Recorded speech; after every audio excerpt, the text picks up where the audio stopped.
A hotel lobby falls silent as a wealthy white woman points at a black teenager and screams, "Thief!" Within seconds, strangers' eyes sharpen, phones rise, and the boy is cornered. No evidence, no voice, just judgment. Security moves in, already convinced, while his pleas vanish under whispers of guilt. But the moment the cameras roll back, one truth threatens to shatter everything. Before we deep dive into this interesting story, subscribe to our channel, and tell us where are you watching from.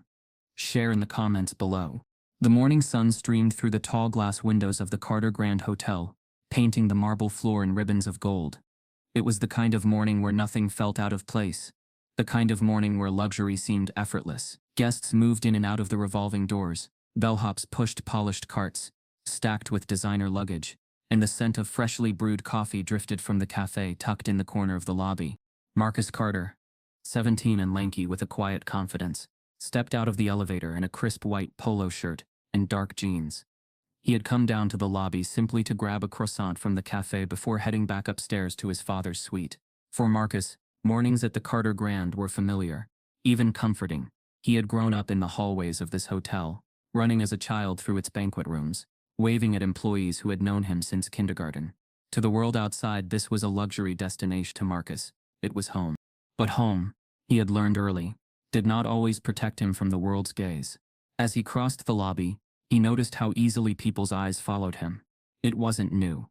Strangers' glances lingered just a little too long, scanning him as though searching for confirmation of something unspoken.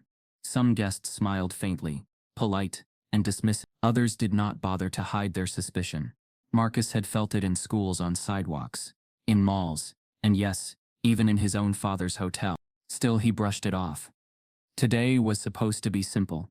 At a table near the cafe, a woman sat alone with her latte steaming beside a leather purse, the color of champagne. Her posture was practiced elegance, her diamond bracelet catching the morning light. Victoria Hayes, though Marcus did not yet know her name, had the kind of presence that filled a room. Tall, blonde, dressed in a fitted cream coat, she radiated wealth and entitlement. The staff addressed her with extra courtesy, as if she were someone whose disapproval could cost them dearly. Marcus walked past her table, his hands shoved in his pockets, thinking about which pastry he might grab. The sound of his sneakers squeaking softly against the floor was barely noticeable, but Victoria's eyes flicked up the moment he came near. She tracked him, not the way one casually notices another guest, but the way one studies an intruder. Her gaze dropped to her purse. It sat just at the edge of the table, its polished metal clasp glinting. She shifted it closer, her manicured fingers curling around the strap. Marcus didn't notice. He was focused on the glass display at the cafe counter, deciding between chocolate or almond. But Victoria noticed him. To her, his very nearness was a problem. Her thoughts moved quickly, shaped by a lifetime of assumptions she no longer questioned. A black teen in a luxury hotel, too casual, too comfortable, didn't fit the picture she expected to see. When Marcus turned from the counter, pastry in hand, his path took him back near her table. He wasn't looking at her. He wasn't even aware she was there. But her eyes were fixed on him now, scanning his movements like a hawk watching prey. The purse sat only inches from the aisle, and in the flicker of a second, her mind made a leap. Proximity became intent, comfort became suspicion. The hotel lobby continued in its morning rhythm, oblivious to the shift tightening in the space around her. A businessman typed on his laptop near the window. A family with 2 small kids wrestled with their luggage by the concierge desk. The clinking of dishes from the cafe blended into the background hum. Everything looked normal. But inside Victoria Hayes, a storm was already brewing. She leaned slightly forward, her eyes narrowing, her pulse ticked faster. She had told herself stories like this before. Stories of vigilance, of being alert, of not letting herself be taken advantage of. In her world, suspicion wasn't bias. It was awareness, and in her world that awareness always seemed to sharpen when the face nearby was darker than hers. Marcus adjusted the bag of pastries in his hand, glancing around for a quiet corner to sit. The idea of lingering downstairs was appealing. Watching people move, listening to the hum of conversation, this lobby had always been a kind of second classroom for him, teaching lessons about wealth, about behavior, about the masks people wear in public. But he didn't realize he was about to become a lesson himself. Victoria's hand hovered protectively over her purse as he stepped by, and then, without warning, She drew in a sharp breath. Something inside her snapped into certainty. To her, Marcus wasn't just near her belongings. He was targeting them. The script wrote itself in her head before any evidence appeared. In that suspended moment, the hotel lobby remained blissfully unaware. A bellhop wheeled past with a laugh. The espresso machine hissed. A toddler giggled in the corner. And then the air cracked. Victoria Hayes rose from her chair so abruptly her latte spilled onto the table. Her voice cut through the lobby, sharp and loud, each word coated with outrage. "Thief!" she screamed, her hand pointing at Marcus with trembling certainty. The sound silenced everything. Forks froze mid-air, conversations died mid-sentence, and every head in the Carter Grand lobby swiveled toward the tall blonde woman standing over her table, and the stunned black teen only a few feet away. Marcus froze, his chest tightening as if the word itself had slammed into him. His pastry bag crinkled in his hand. For a moment he didn't even understand what had happened. He had been walking, just walking, and suddenly, a stranger's word had turned him into something else. The lobby fell into a thick, electric silence. Guests stared, their eyes darting from Victoria to Marcus, from purse to boy. A few pulled out their phones, ready to capture what they thought would be a scandal unfolding before them. And then the whispers began to spread, thin and dangerous, stitching suspicion into the air. "Did you see what he did? Check her bag. He looks guilty." The weight of all those eyes pressed down on Marcus. His mind raced, but no words came. His innocence was obvious to him, yet in this moment, it felt meaningless. The silence broke once more, louder this time, as Victoria repeated herself, her voice echoing against the marble walls. "I said thief!" And just like that, the world that had been calm and ordinary only minutes ago shifted into something hostile and unrecognizable. In that frozen second, before Marcus could even speak, he saw two hotel security guards cutting across the lobby toward him, their expressions already set, not to question but to accuse. The word still hung in the air like smoke. Thief. One word spat with certainty, reshaped the entire room. The grand lobby of the Carter Grand had always hummed with polite chatter, the clicking of heels, the rustle of newspapers. But now that rhythm was broken, all of it funneled into a single spectacle, a 17-year-old boy holding a small pastry bag, frozen in place. Marcus's first instinct was disbelief. His brain scrambled for logic, some explanation that would undo the absurdity of what had just happened. But disbelief lasted only seconds before the second instinct crashed in. Fear, not just the everyday kind, but the kind that grips tight, the kind that has been passed down in whispers through generations. He knew deep down that the moment a white woman's voice accused him, the truth didn't matter anymore. Victoria Hayes had not sat back down. She stood tall, her arm extended, finger locked on him like a weapon. Her voice trembled with theatrical outrage, pitched loud enough for every corner of the lobby to hear. "I saw him," she declared. "He reached for my purse. I swear he did. He was about to take it before I caught him." The words rolled off her tongue with such conviction that strangers accepted them instantly. Nobody asked questions. Nobody paused to consider whether her story made sense. Eyes began to narrow. A ripple of whispers moved across the lobby like a wave chasing the shore. A man in a gray suit leaned toward his wife. "I knew something was off the second I saw him hanging around." A mother pulled her child closer, her lips pursed. Unbelievable. Broad daylight. And then came the recording phones. Lenses pointed at Marcus as though he were a spectacle, not a person. The judgment was already being documented, ready to be shared and consumed by strangers online before truth even had the chance to catch up. Marcus felt his skin flush hot. His lips parted, but the words refused to form. "I didn't do anything." It should have been easy to say, but his voice stuck. His silence, he realized, was already being twisted into guilt. He looked down at the pastry bag in his hand. Something so harmless and ordinary, and yet through their eyes it transformed into something suspicious.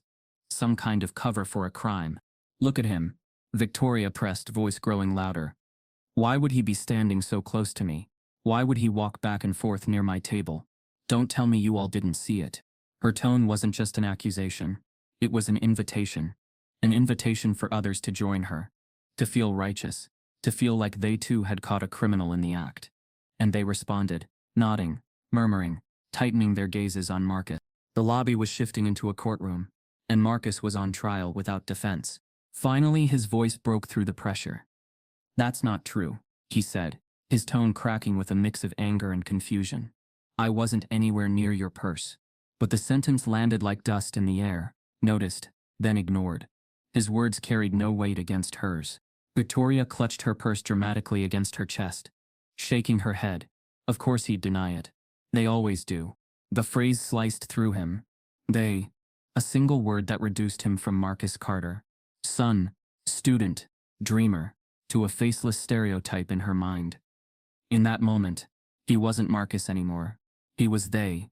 And the lobby nodded along, unconsciously complicit. He looked around, desperate for a lifeline. His eyes landed on a bellhop he recognized, someone who had seen him here countless times. Their eyes met, but the bellhop quickly looked away, suddenly too busy adjusting luggage straps. Silence, Marcus realized, could wound just as deeply as words. The weight of reputation pressed hard on him. In 17 years, he had worked to be kind, to be respectful, to show the world who he truly was. But in less than a minute, one woman's accusation began to unravel it all. He wasn't Marcus the hotel heir anymore. He was Marcus the suspect. And then came the twist that made his stomach drop. An older guest, a man with salt and pepper hair, spoke up with authority. "I saw him too. He was close to her table." The words weren't entirely untrue. Marcus had walked by. Yes. But the man's emphasis, the way he said it, carried implication.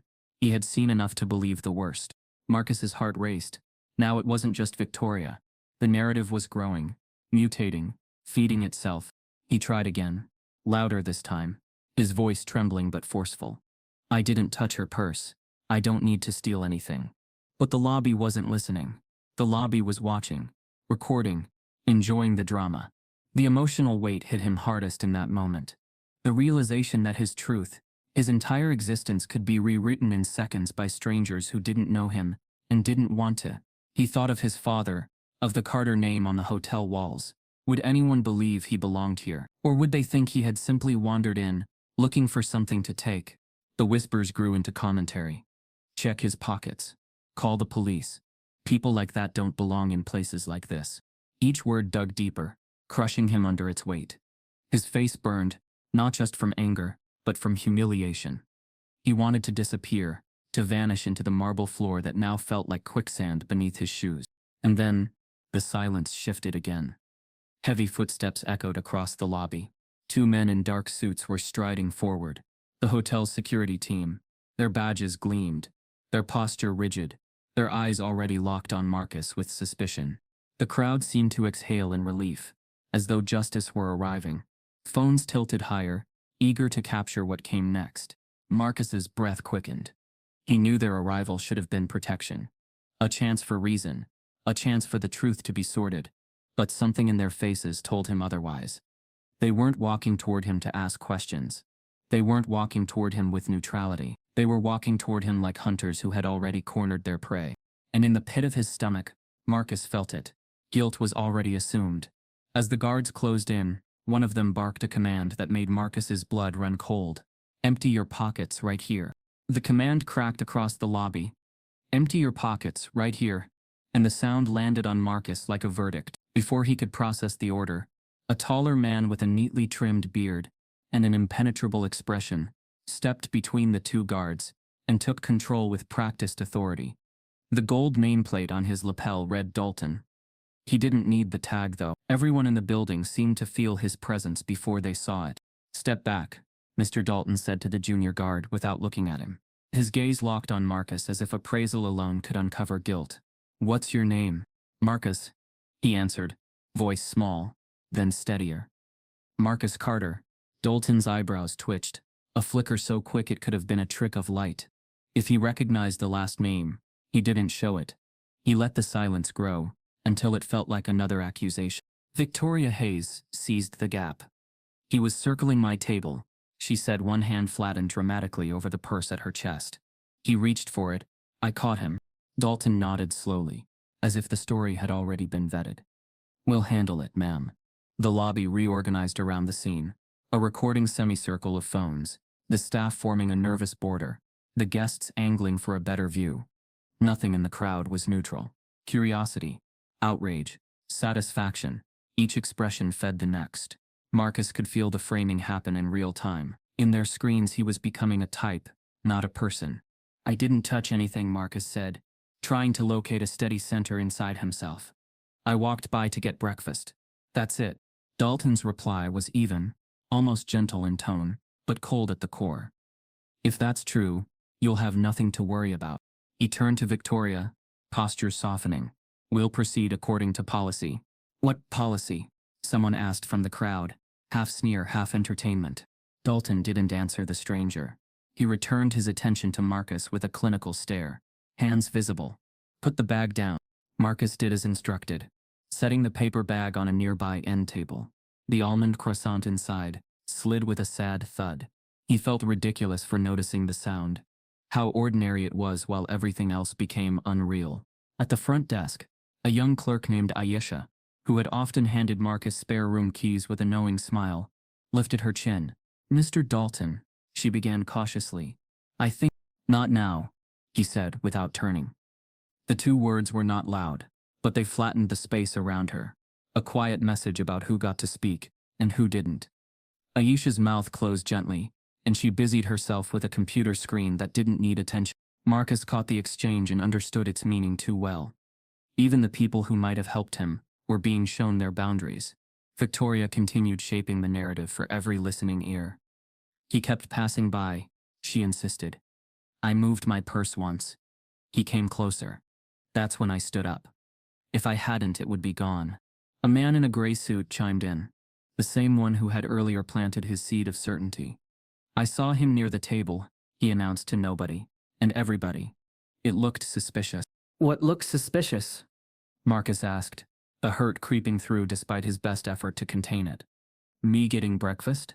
The man didn't answer him. He only shrugged at the crowd, absolving himself by disappearing into their collective. Dalton stepped a little closer, and the circle tightened with him. Marcus, we can do this the easy way. Empty your pockets. Slowly. Something inside Marcus rebelled. Humiliation, yes, but also the knowledge that once you agreed to the wrong terms you were accepting the wrong story. He swallowed, feeling the burn of eyes on his skin. Can we talk somewhere private? He asked. He glanced at the raised phones. This isn't necessary. It's necessary when a guest reports an attempted theft, Dalton said. He didn't look at the cameras, didn't acknowledge how the stage had been set for Marcus's humiliation to outlive the truth. Transparency protects everyone. Marcus heard the word protects and tasted its irony. Protects who? He asked, barely above a whisper. Victoria answered for Dalton. People who follow the rules, she said neatly, as if delivering the moral of a children's story. A housekeeping supervisor in a slate gray uniform, Lila, hovered at the edge of the crowd. She had known Marcus since he was small enough to fall asleep on the banquet chairs during his father's late-night meetings. Her eyes pleaded with Dalton. Sir, we could at least step aside, she said, by the concierge desk. It's still public, but Dalton cut her off with a courteous nod that did nothing to soften the dismissal. Appreciate your concern. He took one calculated step toward the center of the lobby, positioning himself so the grand chandelier formed a kind of halo above his shoulders. It looked like good optics, and maybe that was the point. Marcus felt the stage directions settle over him. He looked for oxygen. I didn't do anything, he said, more to himself than to them. I did. The junior guard, eager to demonstrate competence, added pressure. Sir, comply now and this goes faster. Faster for who? Marcus asked, forcing eye contact he wasn't supposed to hold. For the video? A murmur swept through the circle, some discomfort, some amusement, more disdain. The phones didn't blink. Dalton let a pause hang, then tried a different angle. We've had incidents lately. He lied with the smoothness of someone who believed the ends justified the means. Guests targeted in high-traffic areas. I'm not accusing you. I'm following procedure. Marcus thought of all the times he'd walked this lobby invisible, until he wasn't, about the rules that change depending on who was being measured. What's the procedure for when someone makes something up? He asked. Victoria laughed without mirth. Why would I make this up? He wanted to answer with the truth he had learned by living it. Because some people spent their lives being believed, and they mistook that for virtue. Ma'am, Dalton said, half turning. We'll verify everything. The cameras, someone said from the back. Just check the cameras. Dalton's jaw flicked. Footage takes time to retrieve, he replied smoothly. We'll review it. Another voice, younger, excited, cut in from the left. I'm live right now, a guy announced, angling his phone to capture Marcus and Victoria in the same frame. Carter grand scandal, dude. Tried to jack a purse in front of everyone. Turn that off, Lila said sharply. But the streamer only grinned and panned wider to catch her reprimand too. Comments scrolled up his screen like confetti, none of them would be able to sweep up later. Marcus felt his stomach drop. He was being edited in real time into a version of himself he didn't recognize, and the revision would outlast any correction. He tried again, because silence had never saved anyone he knew.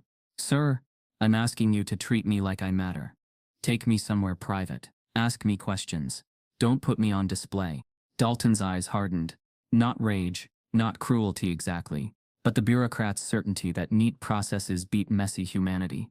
The quickest path back to normal is cooperation, he said. Empty your pockets. Please, Marcus said, and the word broke a little at the edges. Please don't do this here. Why not? Victoria asked, voice bright with triumph disguised as civic duty. If he's innocent, there's nothing to hide. The line, honed by years of misuse, ran through the crowd and found plenty of nods to cling to. Ayesha tried again from the desk, softer this time, careful to avoid Dalton's glare. Sir, perhaps we can let him place items on the counter by me, at least. It's cleaner. Dalton took in the suggestion, weighed its optics, and then did something that made Marcus's chest go cold. He smiled, a small managerial smile that wanted to read as reasonable. Good idea, he said. Center counter, more visibility.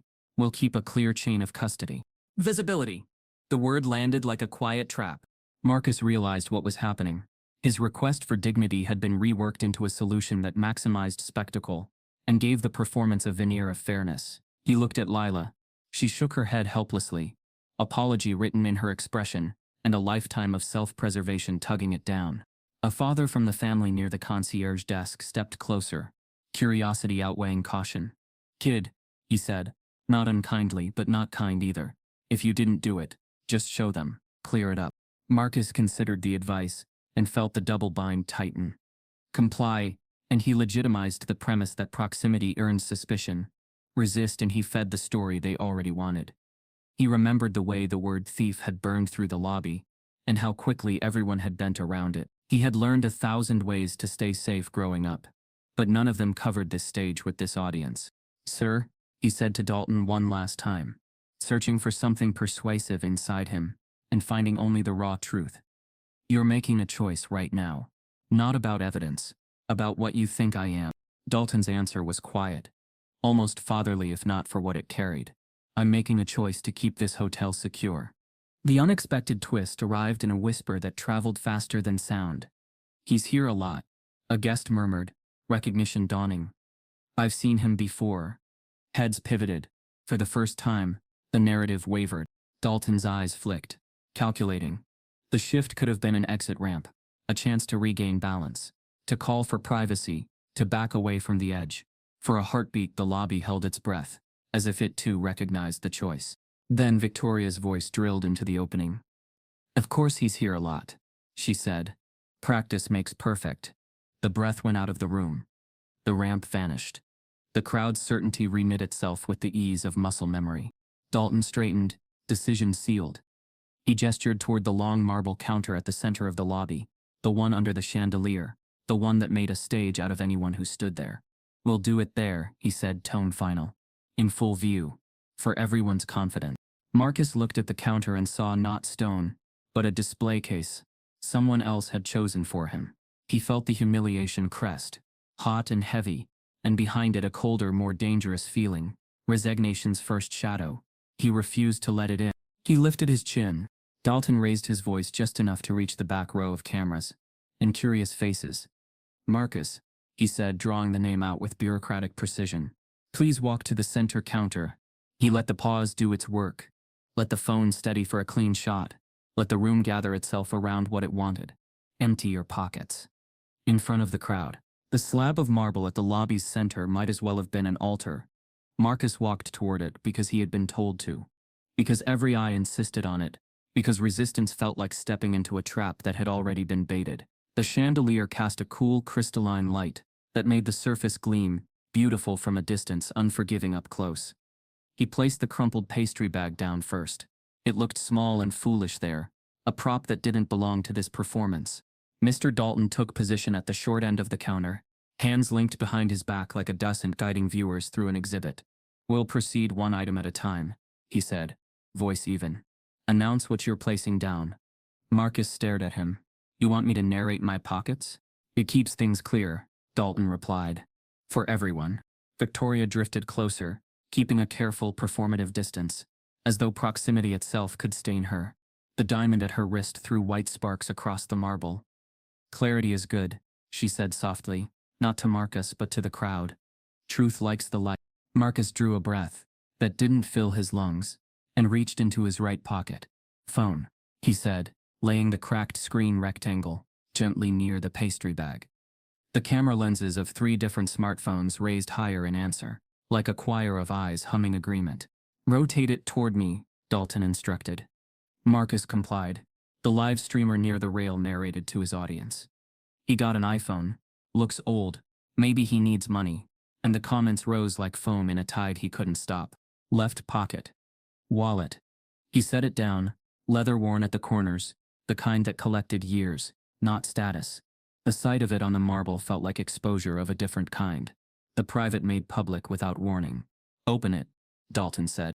He thumbed it apart, revealing the tidy mundane.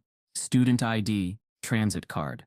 A folded 20, a dog-eared punch card from a sandwich place. And he hesitated. A small laminated note that read, "Thank you, Marcus. Hospitality Youth Mentorship Gala," with the hotel's gold crest in the corner. Lila's handwriting curved across the back. "A memory in ink. Proud of you." He hadn't meant for anyone to see that. He slid it back too quickly. Dalton saw enough. "You've spent time here," he noted. Neutral words weighted with implication. "My father," Marcus started, then stopped. The words felt dangerous. Every syllable reshaped the story in ways he wasn't ready for this room to decide. "I grew up around hotels," he finished, which was true and not enough. Victoria's smile was small and satisfied, which would make him familiar with how things work. She said to no one, and everyone, "Access. Routines. Weak spots." "Ma'am," Aisha murmured from the front desk. "Careful about volume. Let's not assume." Victoria didn't honor her with a response. She angled her purse so its logo faced the phone's back pocket. Keys. The small ring chimed as it met the stone. A house key. A gym tag. A cheap plastic charm some kid cousin had insisted he keep. It sounded too bright in all that tense quiet. "Any others?" Dalton asked. "That's all," Marcus said. "You can check." "We will," Dalton replied. Still calm, still clean. "Receipts," Marcus added. As though overcompliance might turn the air back into oxygen, he emptied a few slips, sliding them into a neat fan. "Cafe, bookstore, a gas station 2 days ago." They looked like proof of a quiet life that suddenly counted for nothing. The gray-suited man who had helped cement the accusation stepped closer, peering like a self-appointed auditor. He said, producing no conclusions, and plenty of presence. A toddler laughed from the concierge area, oblivious, and the sound made Marcus's throat tighten. There was a time laughter wasn't something you had to protect. Mr. Dalton's cadence stayed managerial, humane in effect, and not in practice. "Any other pockets?" "Front jacket." Marcus stopped himself. He wasn't wearing a jacket. The honesty of the correction felt pathetic. "No. That's everything." "Shoes?" a woman asked from the second row. It wasn't a suggestion so much as a craving. "We do not require removal of footwear for a lobby inspection," Dalton said, as though quoting a manual that had never existed until this moment. Victoria's tone was honeyed. "But you should check thoroughly," she said, "for my peace of mind." The humiliation was not singular. It happened in layers. Marcus could feel it stripping him down slowly, asking his cooperation at every turn, making his consent part of the mechanism. He tried to steady himself with sentences he had heard his father say about fairness and policy, about how decency could be practiced like a craft. But none of that accounted for a stage like this, bright as noon, where decency was playing a part, and cruelty wore a smile. "Turn the pockets inside out," Dalton said. "Both sides." He did. The fabric turned pale and ridiculous against his dark jeans, like a costume choice chosen to make a point. A few lint flecks drifted to the marble, and he wished, absurdly, to gather them back up, some private instinct to undo a mess he hadn't made. "See?" Marcus said, voice thin to a wire. "There's nothing." "Nothing so far," Victoria corrected, as if they were on a treasure hunt. Lila took a small step forward, hands clasped to keep from reaching for him. "Mr. Dalton," she began, gentle and insistent. "We can check the cameras. It doesn't take long for the cafe feed." "I know." Dalton's gaze warned her back. "We are," he said, "in process." He hadn't called anyone. Everyone could see that. The live streamer pivoted, catching Lila's face. "Housekeeping lady trying to help the suspect," he told his chat. "That's wild." His viewers responded with small judgments that multiplied like fruit flies. Marcus pushed air into his lungs. "Can I speak to a manager?" he asked, the request formal, his last card that wasn't an explosion. "Somewhere private, please." "You're speaking to the head of security," Dalton replied. "We'll conclude here, then any additional steps can be discussed with management." "Additional steps like the police?" Marcus asked. "If appropriate," Dalton said, and let the phrase do its silent work. Aisha's hands hovered above her keyboard. She stole a look at Marcus, bracing, then made a decision. "I can start the footage request," she said, not asking permission. Time-stamped cafe angle. Lobby North Cam. Dalton turned his head enough to acknowledge she had spoken. "Do that," he said smoothly, reclaiming authority over a thing he had not started. "But it may take time."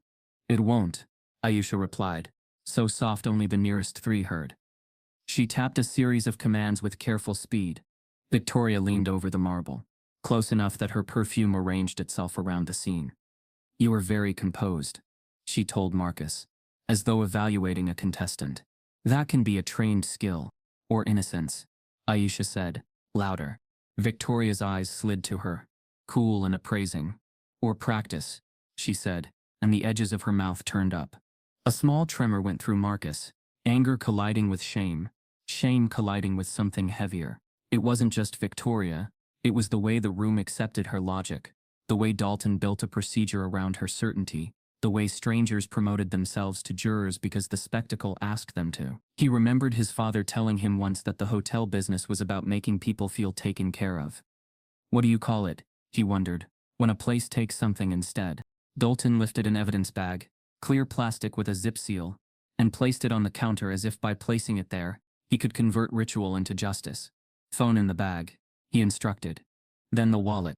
"You're not police," Marcus said, gentleness gone. "You don't get to bag my life." Dalton's answer was polite to the point of cruelty. "No one's touching your life," he said. "We're safeguarding items during a guest complaint. Your property will be returned. After I've been displayed," Marcus said. "After we conclude," Dalton corrected, and held the bag steady. Marcus placed the phone inside.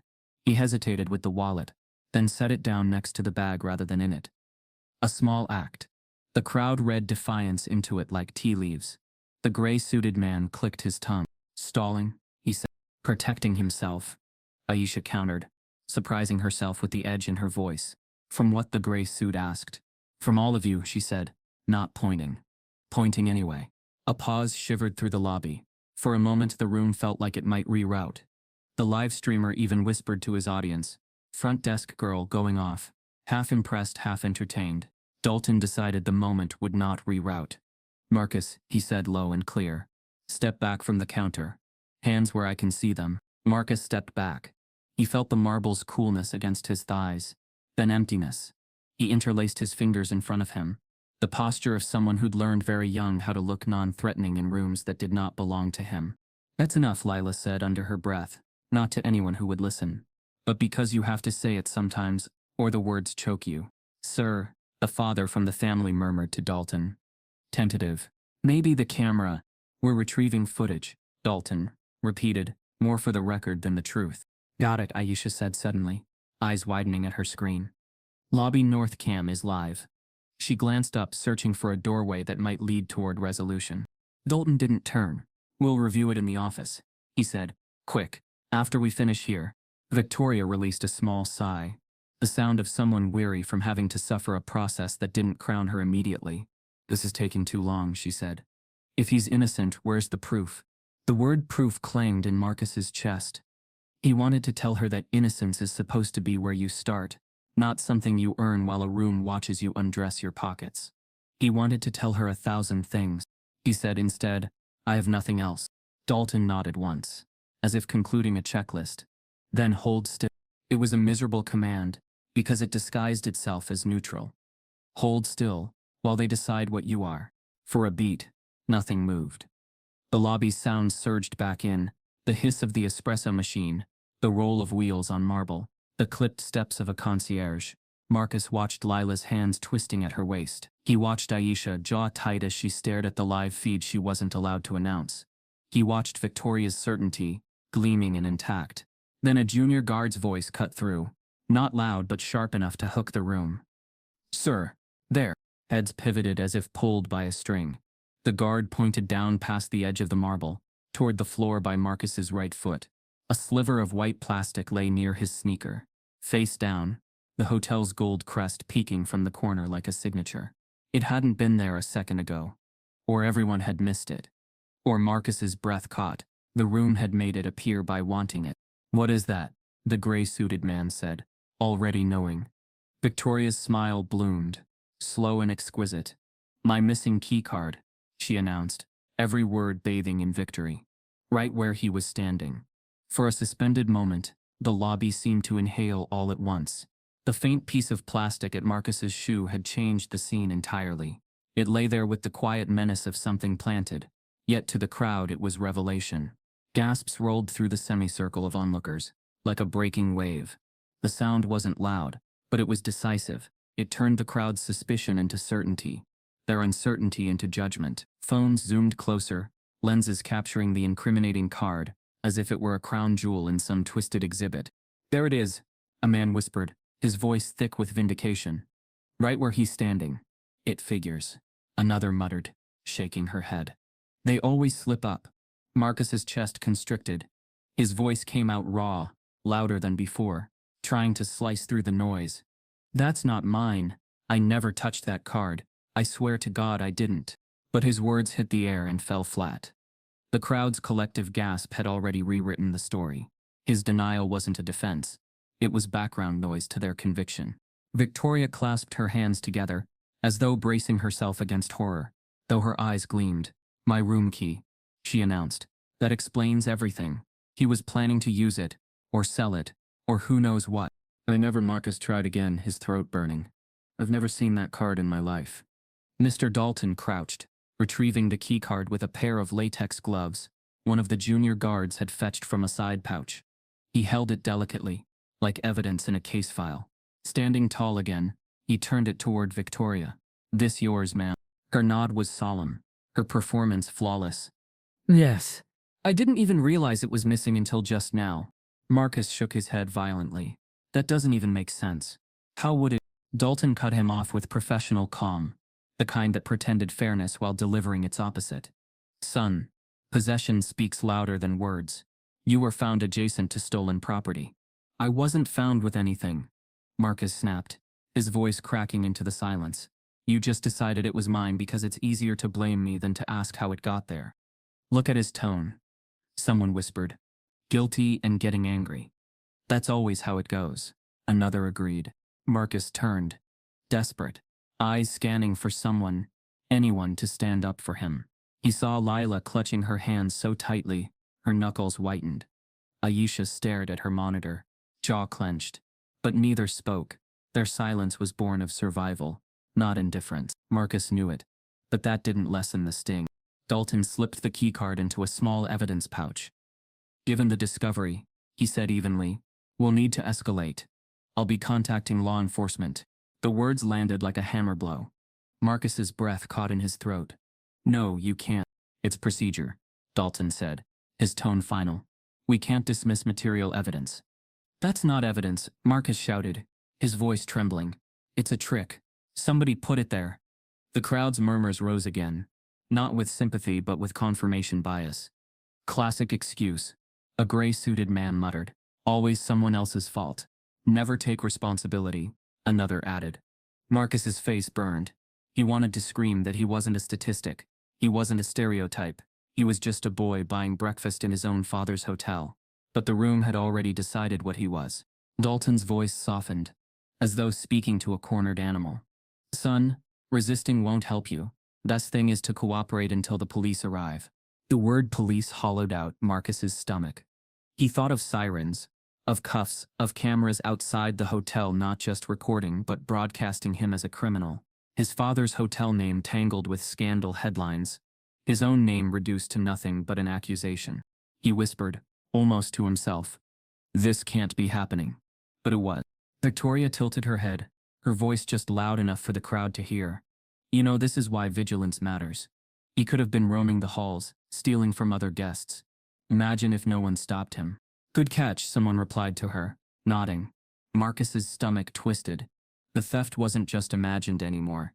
It was multiplying. Now they saw him not only as guilty of one crime, but capable of countless others. He wasn't just a thief in their eyes. He was a threat waiting to spread. I want to see the cameras, Marcus demanded suddenly, his voice sharp. Right now. That'll prove I didn't do anything.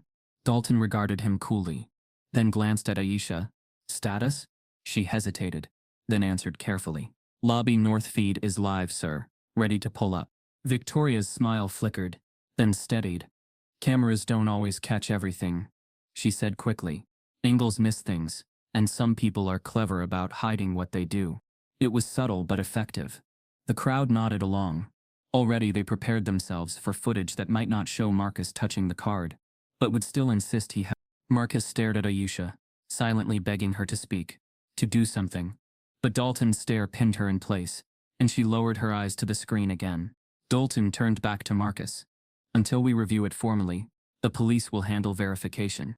Marcus felt the ground tilt under him. He opened his mouth, but no words came. It was as if the entire hotel had collapsed into a single suffocating verdict against him. His dignity, piece by piece, was being stripped, not by evidence but by belief, not by proof but by prejudice. He could feel himself disappearing beneath the story others had written for him, a character in someone else's play. And then came the twist. From the back of the crowd, a boy's voice spoke up, clear, uncertain, but brave. I didn't see him touch it. The words froze the air for a second. Heads turned. It was the younger son of the family by the concierge desk. He looked about 12, clutching his father's sleeve, eyes wide with nerves. I was watching. He walked by, but he didn't touch the purse. I swear. Marcus's chest seized with a flicker of hope. Someone had spoken. Someone had noticed. But before he could breathe, the boy's father leaned down, whispering urgently, Enough. Don't get involved. He pulled the boy back, turning him away. The crowd exhaled, dismissing the interruption like an error corrected. The moment of light snuffed out, leaving Marcus more alone than before. Dalton cleared his throat, resettling control. Prepare him for questioning, he instructed the guards. Marcus staggered back a step, panic flashing in his chest. I didn't do this, he cried out. His voice cracked into something raw, something so human it should have pierced the crowd's armor. But it didn't. And then in the lull, Victoria leaned to the gray-suited man beside her, her whisper sharp enough to cut through the hum of the lobby. These kids always find a way to steal. The man nodded, his agreement sealing the poison into the air. Just as Marcus saw a uniformed police officer step through the revolving door, the words clung to Marcus like a brand. These kids always find a way to steal. They weren't shouted, they weren't announced to the lobby. They were whispered, almost casually, but the poison spread fast. The man Victoria whispered to nodded without hesitation, his agreement unthinking, reflexive. It wasn't just his nod that hurt Marcus, it was the ease of it, the way the assumptions seemed natural, automatic, unquestioned. And when Marcus's eyes flicked toward the others in the semicircle, he saw the same thing, slow nods, pursed lips, eyes that said of course. It was as if her words had given permission to reveal something they all already carried inside them. Prejudice didn't arrive with fanfare. It seeped into the air like humidity, invisible but suffocating. Marcus felt the weight in his chest burn, hotter than humiliation. This wasn't just about him and a purse. This was older than him, bigger than him. He could feel history pressing down, centuries collapsing into a single instant. Every story he had overheard in his family. Grandfather stopped by police on his way home from work. His aunt followed in a store. His cousin pulled over just because all of it resurfaced now in the echo of one whispered phrase. And now, it was his turn. He wasn't Marcus Carter, 17, son of James Carter, hotel owner. He wasn't the kid who had spent summers shadowing housekeeping staff, who knew the names of the bellhops, who had memorized the rhythm of the elevators. He wasn't a person with a history, he was just these kids. Look at him, someone said near the back. Can you blame her for being cautious? I'd have done the same thing. Another replied. Marcus wanted to scream. He wanted to rip the labels off to force them to see him. Instead, he stood frozen, his own body betraying him, as though his silence confirmed the very stereotype being painted over him. The police officer who had just entered adjusted his belt and stepped toward the crowd, his presence quiet but commanding. The sea of guests parted slightly to make room. His uniform was pressed, his expression unreadable, but Marcus felt the tremor in his own legs at the sight. Not again. Not like this. Dalton stepped forward, quick to intercept. Officer, we have a situation under control. Suspected theft. Evidence retrieved. We were preparing to contact you. The officer glanced at the pouch in Dalton's hand. Whose card is that? Mine, Victoria said immediately, voice trembling with rehearsed fragility. He was about to take it. Thank God the staff stopped him. Marcus found his voice. Hoarse but sharp. That's a lie. I never touched that card. Somebody planted it near me. Please just check the cameras. But the officer's eyes had already swept over Marcus, the kind of glance that calculated threat before hearing truth. Marcus felt the evaluation like an X-ray. Young, black, accused. The crowd fed the narrative in hushed tones. He's getting defensive. Always an excuse. Bet it's not his first time. Marcus wanted to shout at them. You don't even know me. But the truth pressed in. The terrible truth that he didn't need to be known for them to decide who he was. His chest burned, not just from the accusation, but from the inheritance of it. Racism wasn't only a weapon in the present moment. It was a chain stretching backward, linking him to every ancestor who had been branded guilty before proven human. He thought of his mother's stories, of her warnings. They will always see you as a threat first, Marcus. You have to walk softer, speak calmer, carry yourself like your innocence isn't enough. And here he was, proving her right. Son, the officer said, voice clipped but not cruel. Step away from the counter. Let's make this simple. Marcus obeyed, though his inside screamed. Every step felt like surrender, every movement like confirmation of the role they wanted to place on him. Dalton spoke low to the officer. We'll hold him until you can process. Safer for the guests. Safer for the guests. The phrase coiled in Marcus's chest. He was the danger. Now the contamination. The problem to be removed for the comfort of people who had never known him. Victoria leaned closer to the bystander again, as if confiding in a friend at brunch, rather than feeding poison into the air. I knew it the moment I saw him. Too comfortable. Too casual. They always think they belong until they slip. Her words weren't for Marcus, but they landed on him all the same. He clenched his fists until his nails dug crescents into his palms. He couldn't fight back. He couldn't scream. All he could do was absorb the weight. And then an unexpected twist. A voice rose from the far side of the lobby, clear and sharp. That's enough. Heads whipped around. It was Mrs. Langford, a longtime guest, a woman in her 60s with steel-gray hair and a sharp gaze. She had been staying at the Carter Grand every winter for over a decade. Marcus recognized her vaguely. She had once complimented him on holding the elevator for her. Her cane tapped once against the marble. I saw him walk by. He didn't touch that purse. Not once. The crowd rippled with discomfort. For the first time, the narrative cracked. Mrs. Langford's chin lifted. Subtle? He had a pastry bag in one hand and nothing in the other. I may be old, but I know what I saw. Marcus's heart pounded. Hope flickered, but even as it rose, he saw how quickly the crowd recalibrated. A few shrugged off the statement. One muttered, she probably wasn't paying close attention. Another said, doesn't change the fact the card was by his foot. The truth had spoken, but stereotype shouted louder. Dalton cleared his throat, eager to regain control. We'll sort all statements after he's detained. No, Mrs. Langford shot back. You'll sort them now. For a split second, Marcus felt the scales shift. But Dalton's measured calm, Victoria's polished outrage, and the crowd's hunger for a story tipped them back again. The officer placed a hand on his radio, signaling readiness. Marcus's pulse thundered in his ears. He wanted to grab onto Mrs. Langford's words, to make them anchor him. But even her testimony felt fragile against the tide. And then, just as the weight threatened to crush him entirely, the rhythm of footsteps broke into the lobby. Quick, firm, purposeful. A new figure rushed in, her voice cutting across the tension like a blade. What's going on here?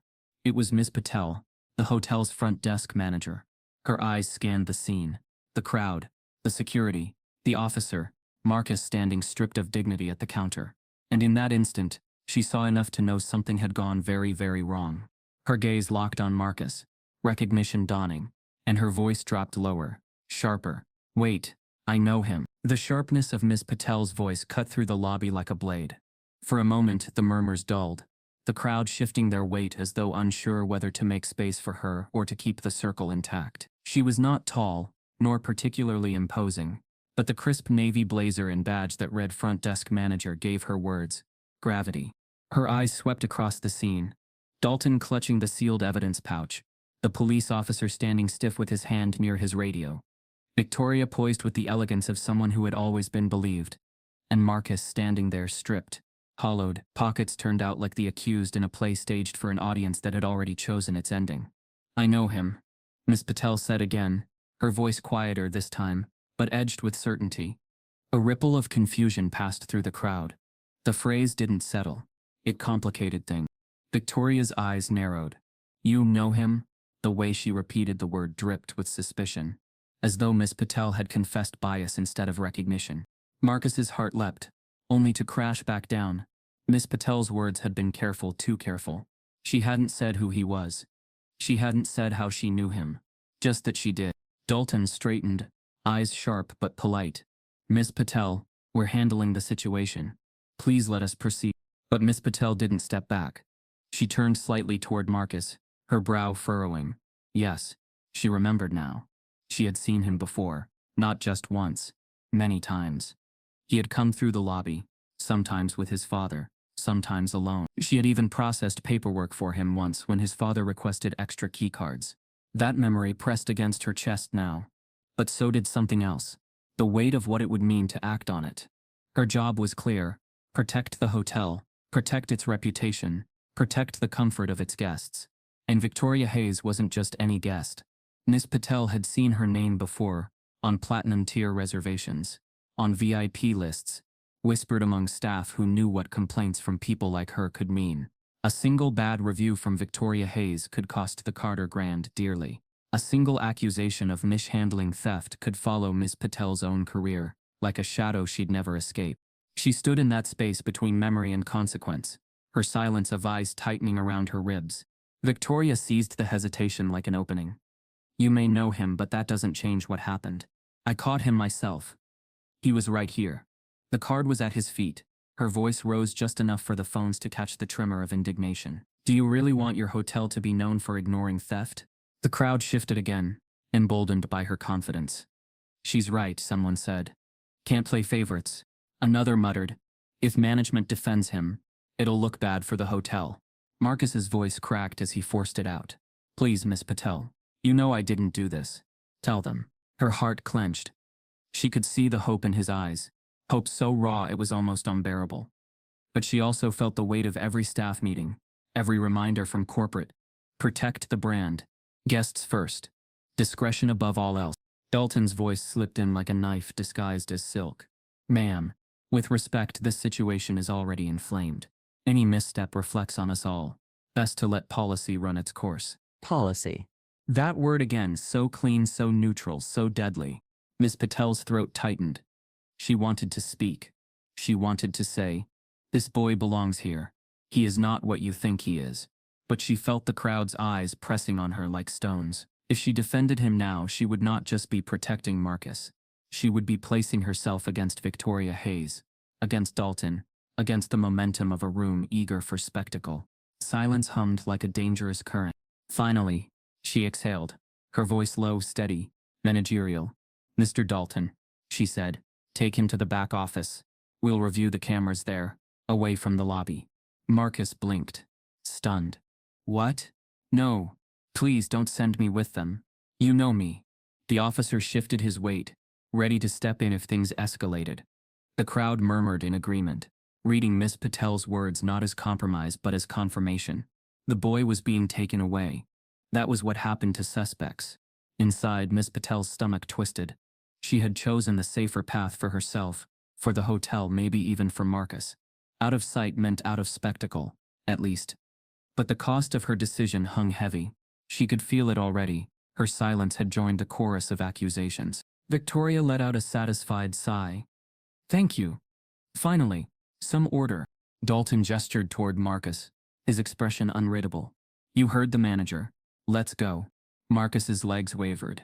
His chest heaved as though air had abandoned him. He looked at Miss Patel one last time, pleading silently for her to change her mind, to speak truth instead of protocol. But her gaze had already dropped, fixed on the floor. The crowd shifted, phones ready again, eager for the next act of the drama. Marcus's dignity had been shredded piece by piece in front of strangers, and now even the one person who could have anchored him had chosen reputation over justice.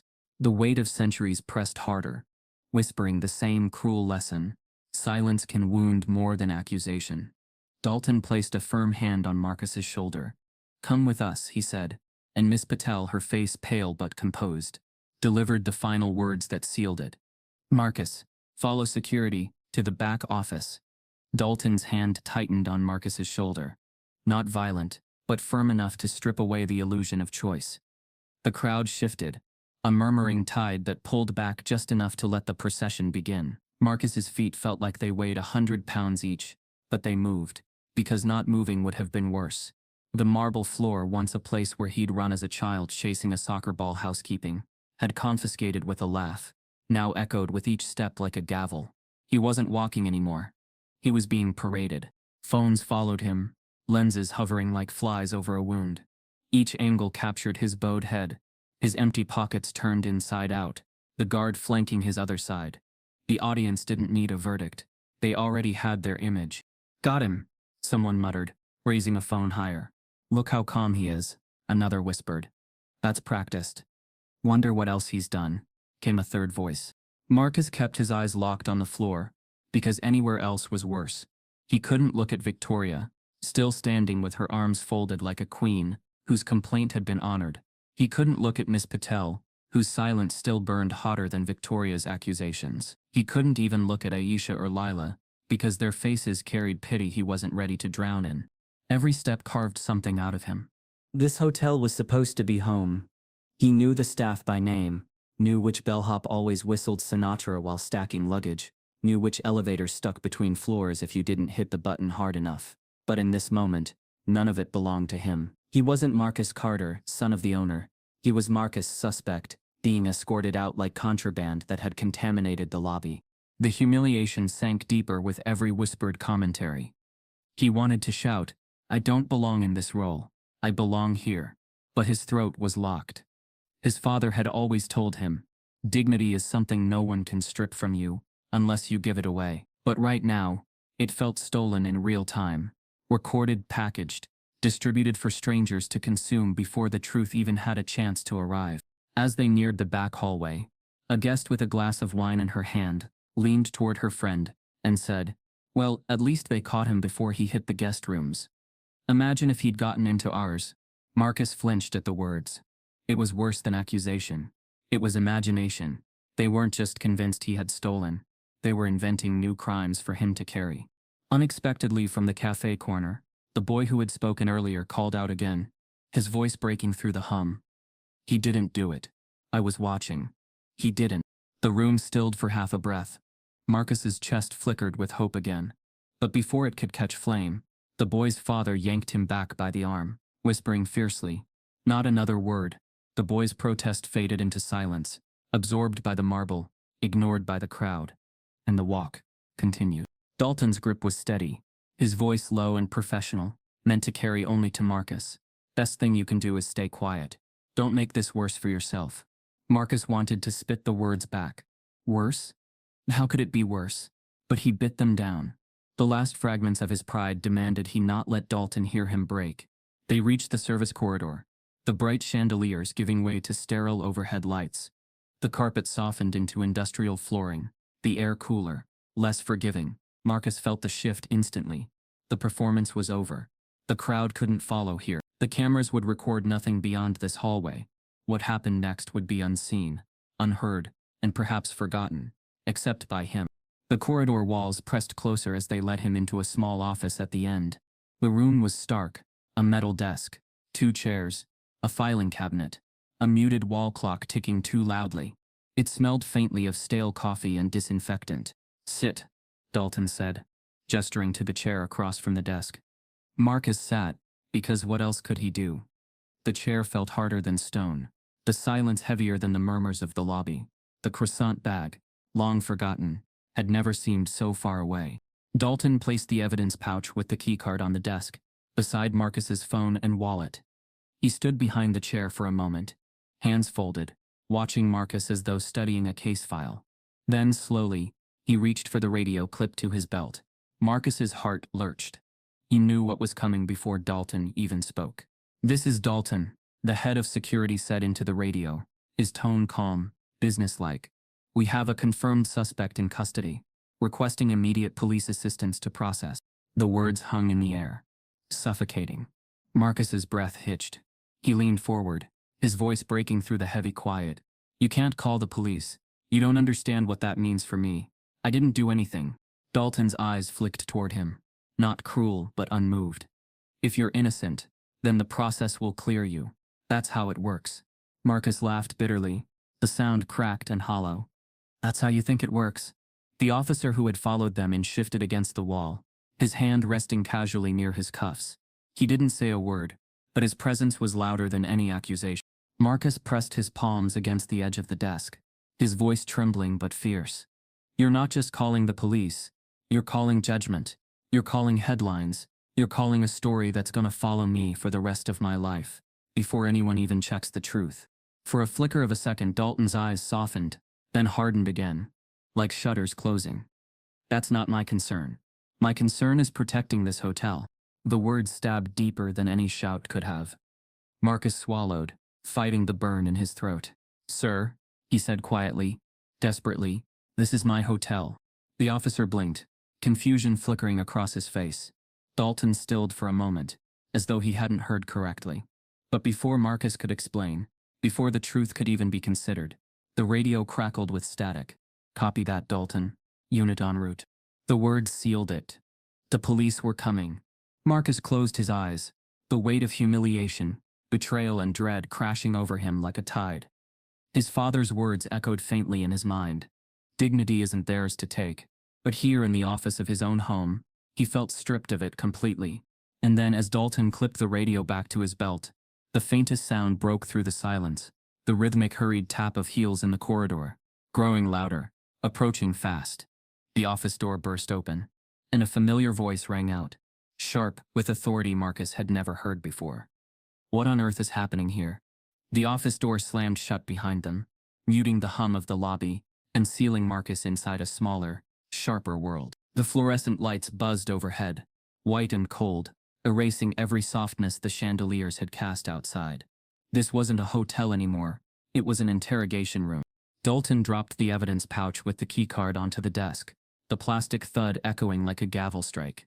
He pulled out the metal chair on the other side of the desk and sat down slowly.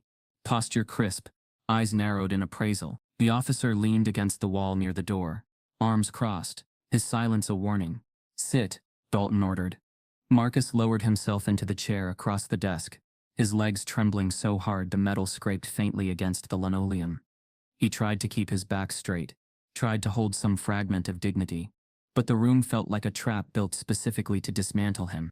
Dalton leaned forward, hands clasped in front of him, voice low and deliberate. "You're in serious trouble, son. Theft from a guest is a criminal offense. If you cooperate now, maybe you'll make this easier for yourself." Marcus's throat burned. "I didn't steal anything. I've been saying that since the beginning." Dalton tilted his head, studying him like an exhibit. "Funny how the missing keycard ended up at your feet."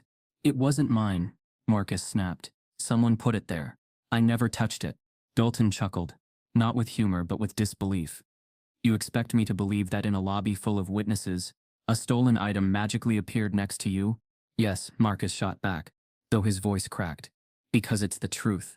The officer shifted, the leather of his belt creaking. He's defensive, he muttered. Marcus's stomach knotted. He knew that word. It was the label they always gave. The word that turned pain into guilt. His voice trembling, he said, "Of course I'm defensive. I'm innocent, and you're all treating me like I'm a criminal." Dalton leaned back, the chair squeaking faintly. Innocent people don't get this angry. Marcus's hands gripped the edge of the desk, until his knuckles whitened. He wanted to scream, to flip the desk, to make them see, but he also knew the rules of this game. Anger would only cement the story they had already written, so he swallowed it down. "You don't know me," Marcus said, his voice low but steady now. "You don't know anything about me." Dalton smirked faintly. "I know enough. You're 17, walking too close to a guest's belongings, caught with stolen property at your feet. That tells me plenty." Marcus flinched. "You don't even know my name." Dalton's smirk deepened. "Names don't matter when the evidence is this clear." The words sliced Marcus open. For 17 years, he had been building a name. His father had taught him that names carried weight, that when you walked into a room, your name was the first truth people knew about you. But here it was nothing. His name had been replaced with something cheaper. Suspect, thief, liar. The silence stretched. The wall clock ticked loudly, marking the seconds of his humiliation. Marcus's chest rose and fell, uneven. His thoughts circled back to his father. He must never find out like this. His father had built this hotel from the ground up, brick by brick, decision by decision, reputation by reputation. What would it do to him to learn that his own son had been marched through the lobby like a criminal in the very place that bore his name? Marcus clenched his jaw. He would endure this.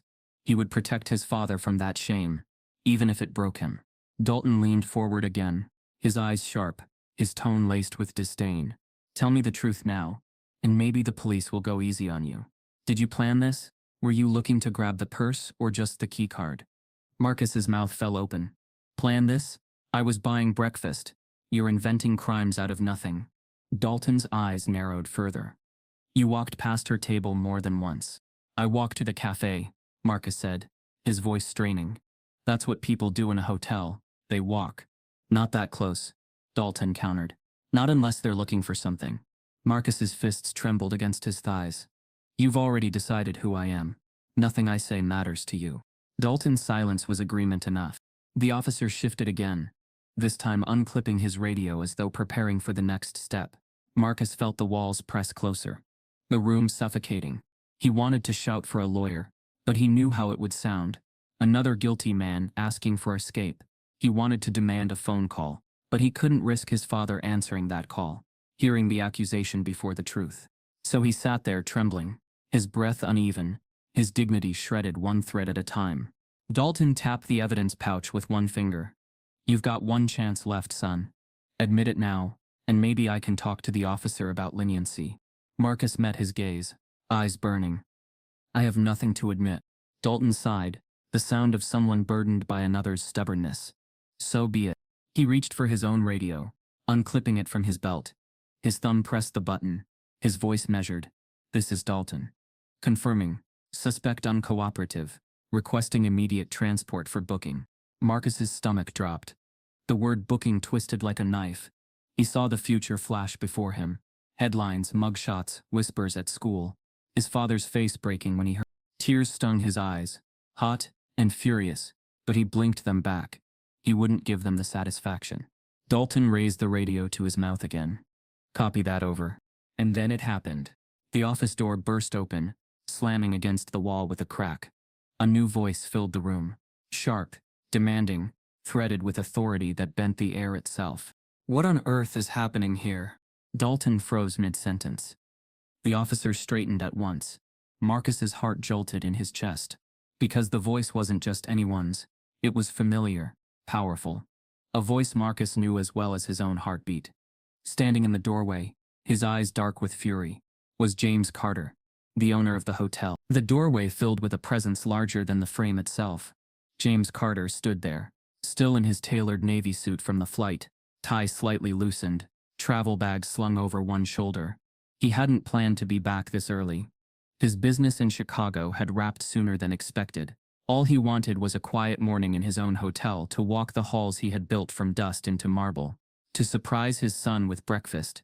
Instead, he found his son sitting in a chair across a desk, pockets turned inside out, a police officer at the wall, and his head of security clutching a radio like it was evidence of control. James Carter. Dalton breathed, his voice shifting registers, as though trying to recalibrate mid-sentence. Marcus turned his head, eyes wide, heart seizing. Dad! His voice broke on the word. He had prayed his father wouldn't see him like this. And yet here he was. James dropped his bag by the door without breaking stride. His gaze swept the scene, sharp and deliberate. The keycard evidence pouch on the desk, Marcus's wallet, and phone spread like confiscated contraband. The officer's hand still hovering too close to his cuffs. Dalton stiff in his chair, caught between authority and sudden fear. And then James's eyes landed on his son. Marcus looked smaller than he ever had before, shoulders hunched, jaw clenched, a tremor in his hands he was trying to hide. The sight twisted something deep inside James, something primal. What? James said, his voice low and dangerous. Is going on in here? Dalton cleared his throat, choosing each word with surgical precision. Mr. Carter, this is a delicate matter. One of our guests reported a theft. We followed procedure. During inspection, we discovered the guest's missing keycard near your son. He paused before the last two words, as if hoping James might not hear them, as if the weight of them could be softened. James's jaw tightened. My son? The officer shifted awkwardly against the wall, straightening like a student caught by the principal. We were just preparing to take statements, sir. James ignored him. His eyes were locked on Dalton, cold and sharp. And you thought it appropriate to treat my son like a criminal? In my hotel? Dalton swallowed. His usual confidence faltered under the gravity of the man in front of him. Sir, with respect, we were protecting the integrity of the hotel. Guest complaints must be taken seriously. Protecting the hotel? James cut him off, his voice rising like a tide. By parading my son through the lobby, humiliating him in front of strangers, and bagging his belongings like evidence. The silence in the room grew thick. Marcus sat motionless, torn between relief and dread. Relief that his father was here. Dread that this was exactly how he had never wanted him to find out. Dad, please, Marcus whispered. Don't. James's gaze softened for a fraction of a second at the sound of his son's voice, but it hardened again as he turned back to Dalton. Where's the guest? Dalton hesitated. Still in the lobby. Bring her here, James commanded, his tone brooking no argument. Dalton opened his mouth, then shut it again. He nodded to the officer, who reluctantly moved toward the door.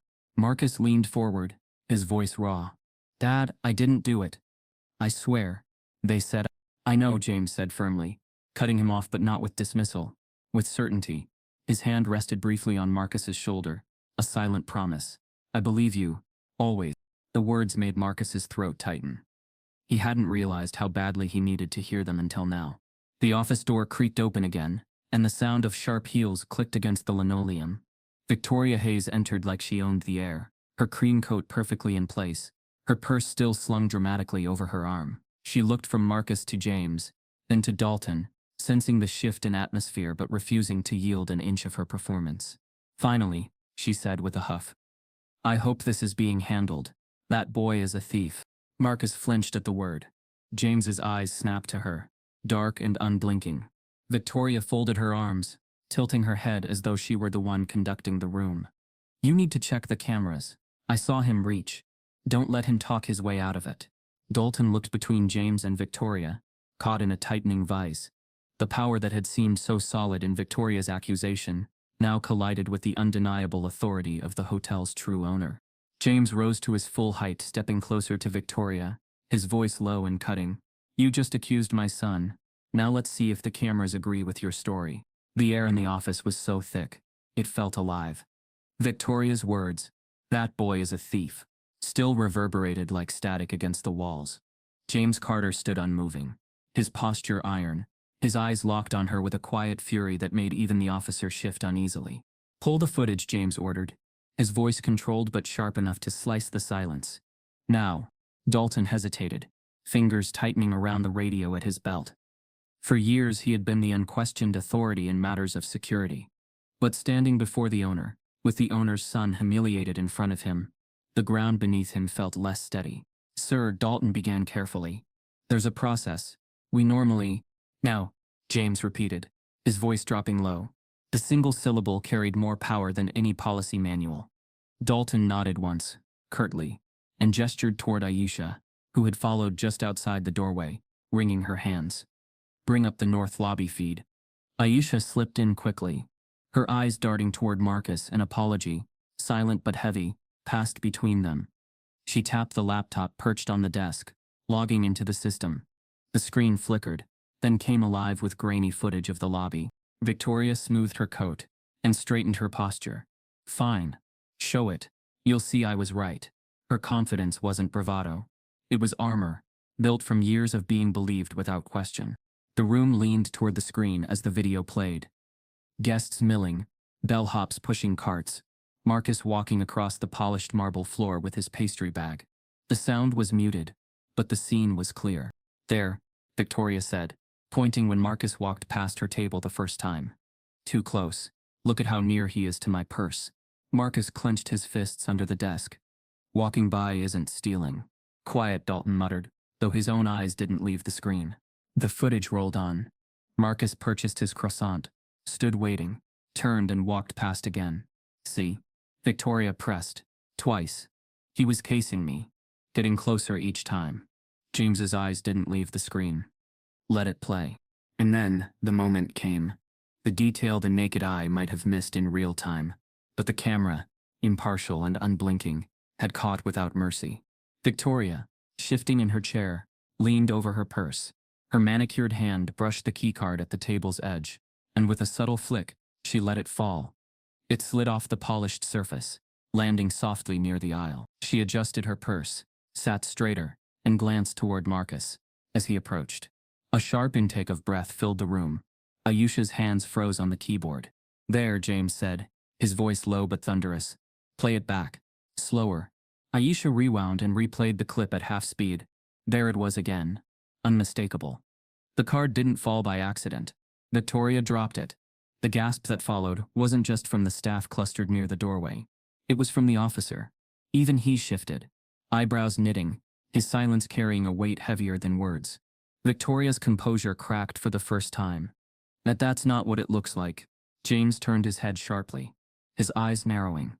"It looks exactly like what it is. You dropped it. Not my son." "No," she said quickly, shaking her head. "I was adjusting my purse. It must have slipped." "Slipped," James repeated, his voice sharp as glass. "And then you shouted, 'Thief'?" Victoria faltered.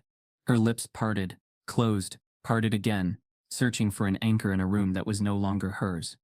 Dalton's face paled, his jaw tightening as he realized the scaffolding of his case had collapsed in seconds.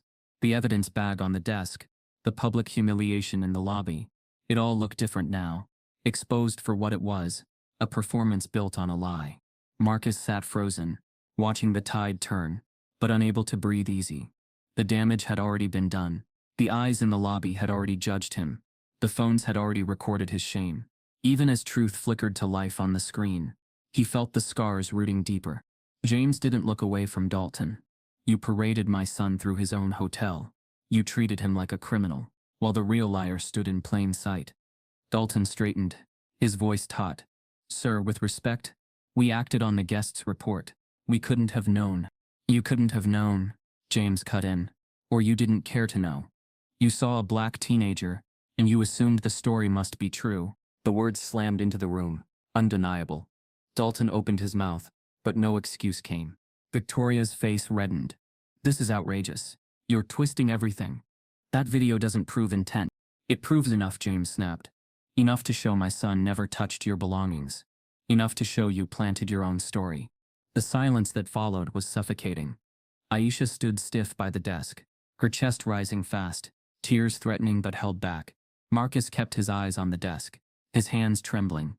The officer finally spoke, his tone quiet but firm. "Looks like the boy's telling the truth." Marcus flinched at the phrasing. "The boy," but didn't speak. Victoria shook her head furiously. "No, you can't believe him over me. He was hovering. He looked suspicious." James's expression darkened.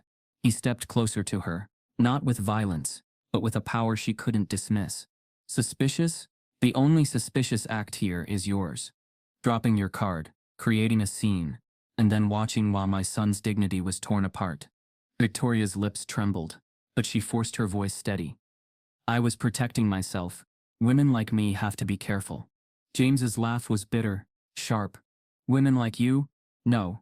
It's people like you who weaponize fear, who turn skin color into suspicion, and suspicion into spectacle. Dalton shifted uncomfortably, sweat beading at his temple. His authority, once unshakable, now looked paper-thin. James turned slowly toward him, his words deliberate. And you, my head of security, my employee, my supposed protector, were about to call the police. On my son. The words landed like thunder. Dalton's lips parted, but no defense came. The silence in the room was louder than any admission. Marcus's chest heaved, his eyes burning. For the first time, the balance of power was visible, tangible. His father standing tall, the truth unfolding, the lies unraveling, but the scars of the humiliation lingered, deep and raw, a reminder that truth could arrive too late to undo the damage. And in that silence, James's voice rose again, colder, sharper, aimed like a blade. He turned fully toward Dalton, his eyes narrowed to slits.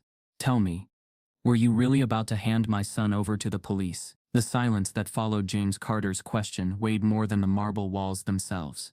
Dalton sat rigid in his chair, the radio still clutched in one hand, his jaw flexing as though chewing words he couldn't swallow or spit out. The question, were you really about to hand my son over to the police, wasn't just about procedure anymore. It was a trial in itself. Yes or no, James pressed, his voice cutting through the room like glass. Dalton's mouth opened, but nothing came out at first. He looked toward the officer by the wall, as if seeking an ally, but found no support there. The officer simply stared back, his silence heavy, unwilling to be dragged into a sinking ship. Finally, Dalton's words cracked through the tension. Sir, I acted on the information I had. James's eyes narrowed. That wasn't my question. Dalton cleared his throat. Yes, I was going to call the police. Marcus flinched as though struck. The admission didn't surprise him, but hearing it spoken aloud, hearing how easily his life could have been derailed by a man's certainty wrapped in prejudice, sent a chill down his spine. James leaned forward, his hands braced on the desk. So let me be clear. You were prepared to hand my son over to law enforcement, knowing the history of what that can mean for young black men in this country, without so much as checking a camera first. Dalton shifted uncomfortably, his mask of professionalism beginning to crack. Sir, we treat all complaints with equal seriousness. When a guest, especially one of her status, claims theft, we cannot afford to ignore it. Her status, James repeated, his voice dripping with disdain. So a white woman's word outweighs my son's existence. Is that your policy, Dalton? The question lodged itself in the room, impossible to escape. Aisha shifted behind the desk, biting her lip, while Lila lingered just outside the doorway, her knuckles whitening against the frame. Both women had known it from the start, but hearing it spoken aloud brought a sting of vindication and shame that they hadn't said it themselves. Dalton stammered. It's not about race. It's about risk management. We can't. Don't you dare insult my intelligence with that line, James snapped. Risk management would have been checking facts before dragging my son through the lobby like a criminal. What you did wasn't risk management. It was bias dressed up as procedure. Dalton's lips tightened, his authority unraveling thread by thread. Victoria, sensing the ground slipping beneath her too, interjected quickly. You're blowing this out of proportion. I saw him. I know what I saw. James turned on her, his eyes blazing. What you saw was the story you wanted to see, and then you manufactured proof to make it real. You lied. I didn't lie, she shot back, her voice climbing. Her polished composure was cracking now, sharp edges cutting through the honey. The footage, it must have caught me at the wrong moment. I was adjusting my purse. The card fell. Anyone could have mistaken that. Anyone, James said, his voice low. Except you didn't mistake it. You accused him. Loudly. Publicly. You weaponized your voice because you knew this hotel would believe you. And they did. Victoria's eyes darted to Dalton for support, but his face was pale, sweat gathering at his temples. He was drowning in his own failures. Do you have any idea what you've done? James continued, his voice rising. You didn't just accuse my son. You reinforced every vile stereotype that black men and boys fight against every day. You didn't just humiliate him. You tried to erase his dignity. In my hotel. Victoria flinched but pushed back, her words desperate. I was protecting myself. You can't fault me for being cautious. Women are vulnerable in public spaces. Cautious? James's laugh was bitter, cold. Cautious is moving your purse closer. Cautious is watching quietly. If you feel unsafe, what you did was theater. You wanted an audience. And you got one. At my son's expense. The officer shifted uncomfortably, his silence stretching. It was clear even he no longer believed her. Victoria's voice thinned, clinging to the last threads of authority. I thought I saw him. I reacted. Maybe I was wrong, but it wasn't intentional. James leaned closer, his eyes drilling into hers. Wrong? Wrong is misplacing your keycard. Wrong is forgetting which room you're in. What you did was deliberate. Victoria's throat bobbed, but her words had run dry. The room held her silence like a verdict. James turned back to Dalton. And you gave her accusation more weight than the truth standing in front of you. You've been in this hotel long enough to know my son. He's walked these halls since he was a boy. And still, when it came down to it, you didn't see Marcus Carter. You saw what her words told you to see. A threat. A thief. A suspect. Dalton's voice wavered. Sir, I didn't mean. James slammed his hand against the desk, the sound cracking through the air. Meaning doesn't matter when the harm is already done. Marcus flinched at the sound, his father's fury both terrifying and protective. For a moment, he saw not the man who built this empire brick by brick, but the father who had once told him bedtime stories about kings who protected their sons at all costs. Victoria folded her arms, though her confidence was clearly unraveling. So what now? Are you going to punish me for being wrong? For caring about my safety? James's eyes burned into her. Safety doesn't come at the expense of someone else's humanity. And yes, you will face consequences. Dalton cleared his throat weakly. Sir, perhaps we should handle this privately. Away from staff. Away from guests. James turned to him, his expression deadly calm now. No, this was done publicly. It will be corrected publicly. The same audience that watched my son humiliated will watch the truth revealed. Dalton blanched. Victoria's eyes widened. Marcus's chest tightened with a mix of dread and relief. Gather everyone, James commanded. We're going back to the lobby. The words were final, immovable, like the closing of a courtroom gavel. James's eyes swept over Dalton and Victoria, his voice low and seething. If either of you think I'll let this end in silence, you don't know me at all. The doors to the back office swung open, and James Carter stepped out first, his presence cutting through the hum of the lobby like a blade. Behind him, Marcus followed, his head low, his dignity still bowed but his father's hand briefly touching his shoulder, as if to steady him. Dalton trailed after them, pale and sweating, while Victoria clicked forward in her cream heels, her posture stiff, her jaw tight as though she could will the narrative back under her control. The lobby, still buzzing with speculation, snapped into silence the moment they appeared.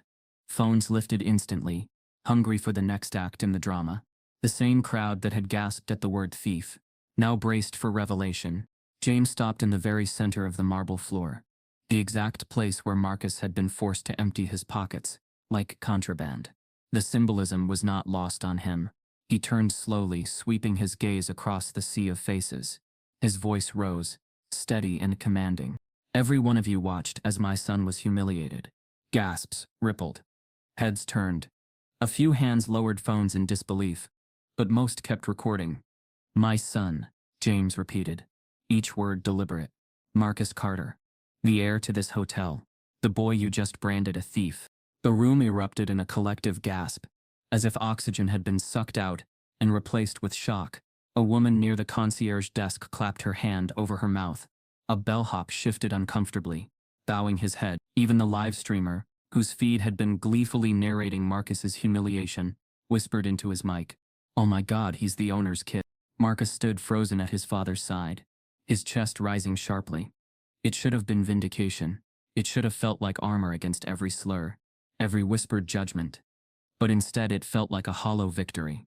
The truth was out, yes, but only because of who his father was. What would have happened if he hadn't been James Carter's son? Victoria's face drained of color, the mask of confidence slipping fast.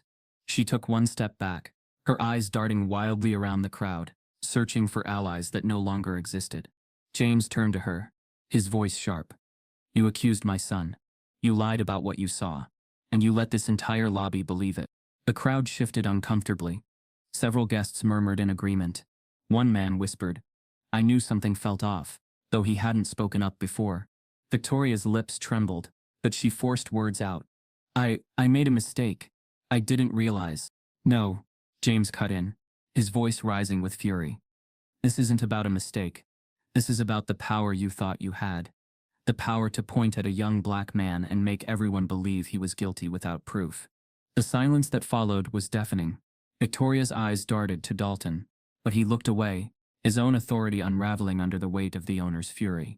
James continued, his words now aimed at the crowd, as much as at her. You all saw it. None of you asked for evidence. None of you questioned her story.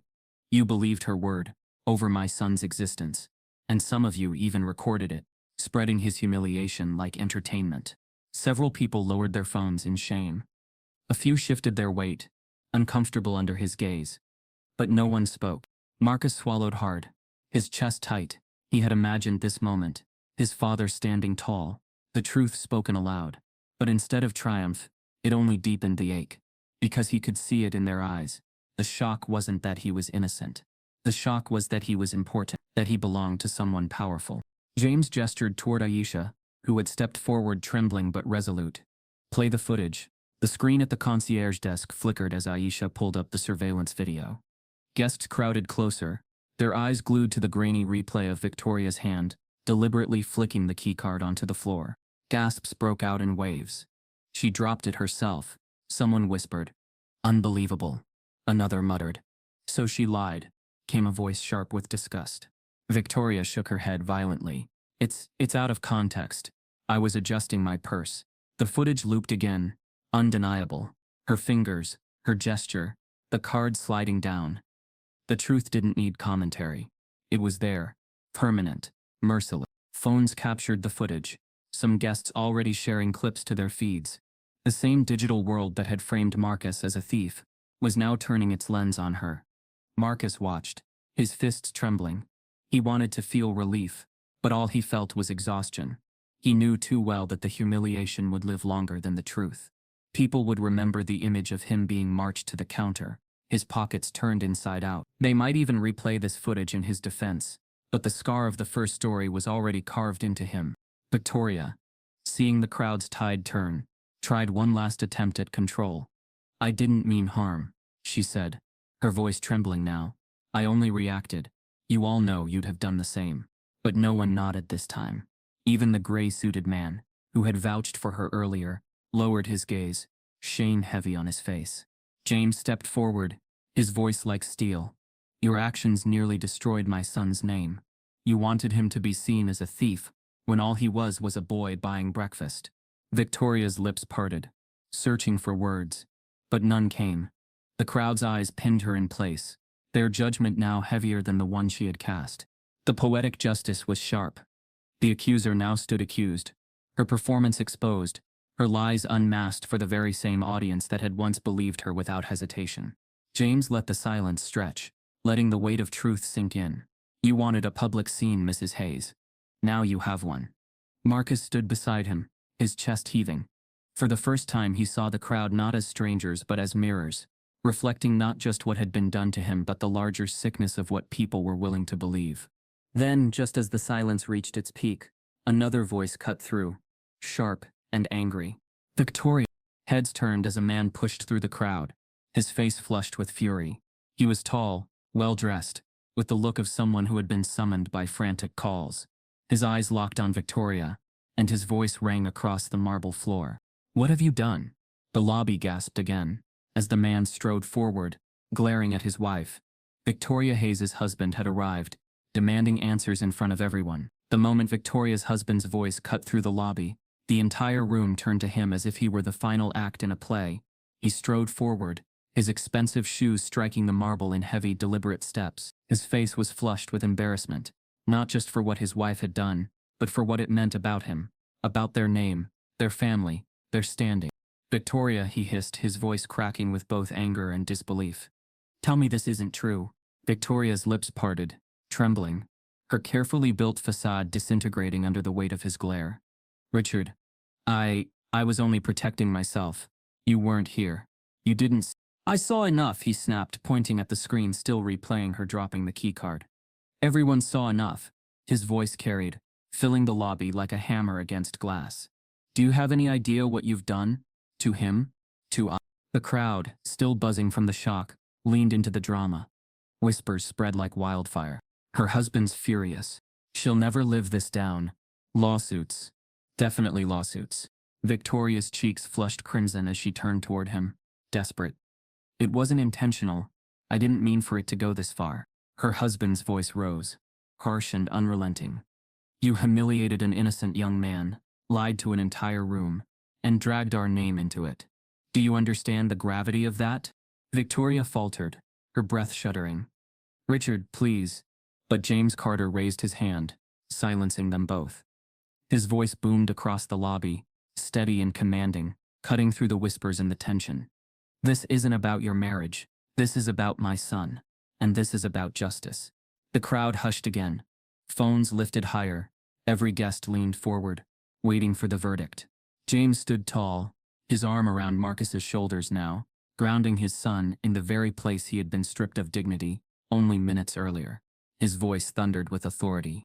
As of this moment, Victoria Hayes is banned for life from the Carter Grand Hotel, and all properties bearing the Carter name. You will not set foot in this building again. Not as a guest. Not as a visitor. Not even to cross the lobby. Gasps rippled through the audience. Victoria staggered back a step, clutching her husband's arm for support, her eyes wide with horror. You can't. I can. James cut her off coldly. This hotel is mine, and the days of people like you weaponizing your privilege against my staff or my family are over. Her husband pressed a hand to his face, shaking his head in disbelief. Victoria, this is beyond shameful. The crowd murmured again, some nodding in agreement, others whispering about the severity of James's punishment, but no one argued. The truth was too stark, the evidence too undeniable. James turned then, his eyes narrowing at Dalton. The head of security stood rigid, sweat still gathering at his temple, his authority already fractured. And as for you, Dalton, James continued, his voice lower now but no less cutting. Your actions today revealed exactly what lies beneath your so-called professionalism. You didn't just fail in your duty, you amplified her lie, turned it into policy, and paraded my son like a criminal for the world to watch. For that you will face a full disciplinary review, effective immediately. Consider this your final warning before dismissal. Dalton swallowed hard, his lips parting to speak, but no words came. He lowered his gaze, shoulders slumping in defeat. The officer who had been lingering near the edge of the crowd cleared his throat, shifting uneasily. Mr. Carter, I'll be writing my report, but it seems clear now the boy, your son, was innocent. Marcus winced at the phrasing. A boy. Innocent. It was a vindication wrapped in something smaller, something belittling.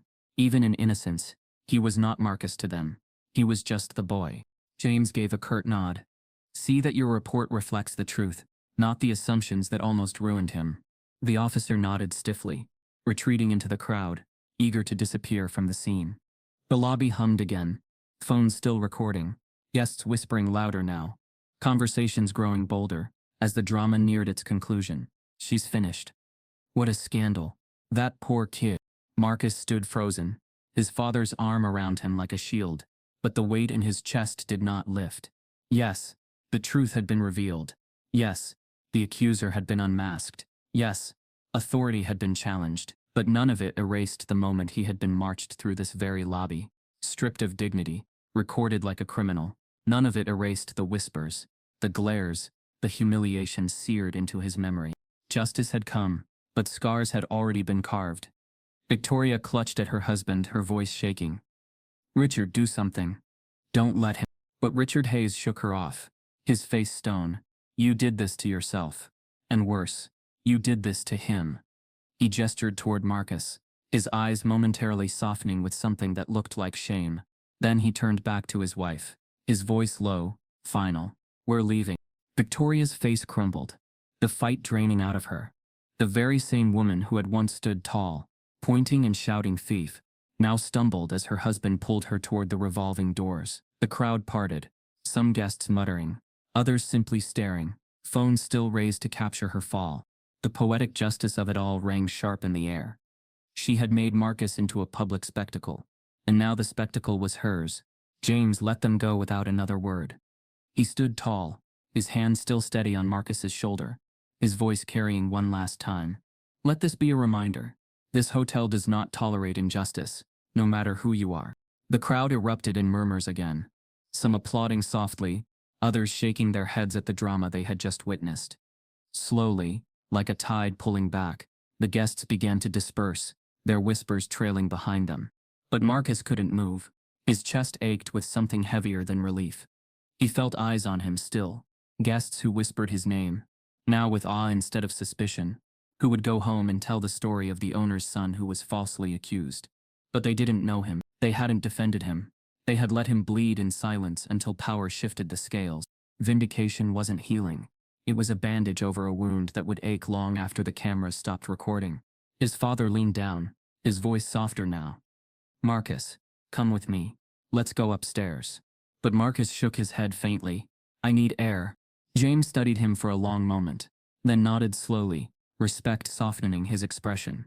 Without another word, Marcus stepped away from his father's hand and began to walk. His footsteps were lighter than before, but carried the weight of everything that had just unfolded.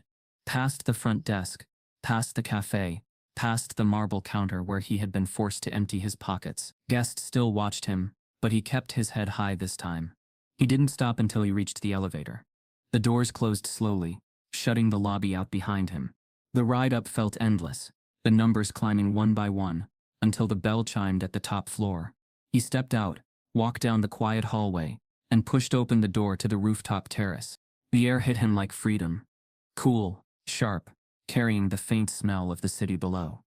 He stepped forward to the railing, his chest rising as he finally breathed deeply, alone, away from the stairs, away from the spectacle. Marcus gripped the railing, eyes on the horizon. When the door creaked open behind him, he didn't turn right away, but he knew the footsteps. His father had followed him. The rooftop terrace was quiet, a world away from the chaos that had filled the lobby below. The night air pressed cool against Marcus's skin, the city stretching endlessly in every direction. Lights flickered like distant stars, cars crawled along ribbons of asphalt far beneath him, and for the first time all day there were no eyes on him, no phones raised, no whispers following, just the hum of the city and the pounding of his own heart. He gripped the iron railing with both hands, leaning forward, the weight of everything pressing down on his chest. In less than an hour, an ordinary morning had turned into something he knew would stay with him forever. He had walked into the lobby thinking only about a pastry. He had walked out with the knowledge that his skin could erase every truth about him in the minds of strangers. Marcus closed his eyes. He replayed Victoria's voice, sharp and piercing, branding him a thief. He replayed Dalton's cold suspicion, the way the man's hand had hovered over his radio like it was more trustworthy than Marcus's own words. He replayed the sting of the crowd's silence, their quickness to believe, their eagerness to watch. Even with the truth revealed, even with Victoria exposed, and his father standing tall, Marcus felt hollow. Vindication was not victory, it was survival. The terrace door creaked open behind him. Marcus didn't turn. He already knew who it was. James's footsteps were steady, measured. His presence carried the same gravity it had in the lobby. But here on the rooftop, it softened. The father stepped up beside the son, resting both hands on the railing, eyes cast over the city lights. For a long moment, neither spoke. Finally James broke the silence, his voice quieter than Marcus had ever heard it.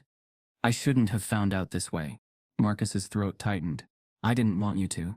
James turned his head slightly, studying his son's profile in the dim glow of the terrace lights. You thought I'd be angry. Marcus let out a shaky breath. Not angry, disappointed, embarrassed that it happened in your hotel. I didn't want you to see me like that, helpless. James's jaw worked, and he shook his head slowly. Marcus, listen to me. Nothing you endured tonight, none of it was your fault. The only people who should feel shame are the ones who accused you and the ones who stayed silent. Marcus's eyes glistened, the city lights blurring. But it happened. They didn't care who I was. I was just... His voice cracked. I was just another black kid to them. The words lingered, heavy and true. James reached over, resting a steady hand on his son's shoulder. You're not just anything. You're my son. And you're a Carter. But more than that, you're a young man with a future that they can't take from you, no matter how hard they try to reduce you. Marcus swallowed hard. It still feels like they did. For a few minutes, it felt like the whole world decided I was guilty. And no matter what I said, no one would hear me. James's voice thickened with emotion. I know, and that's the cruelty of it. That feeling you had tonight of being small, erased, unheard. That's what too many live with every single day, without a father ready to walk in and stop it. That's what I can't allow. Not anymore. Marcus turned to look at him, the question trembling in his eyes. What do you mean? James straightened, his gaze still on the horizon. I built this hotel from nothing, Marcus, brick by brick, contract by contract. I fought in boardrooms where they didn't want me, neighborhoods where they didn't respect me. I thought building all this meant I could shield you from what I had to endure. He exhaled sharply.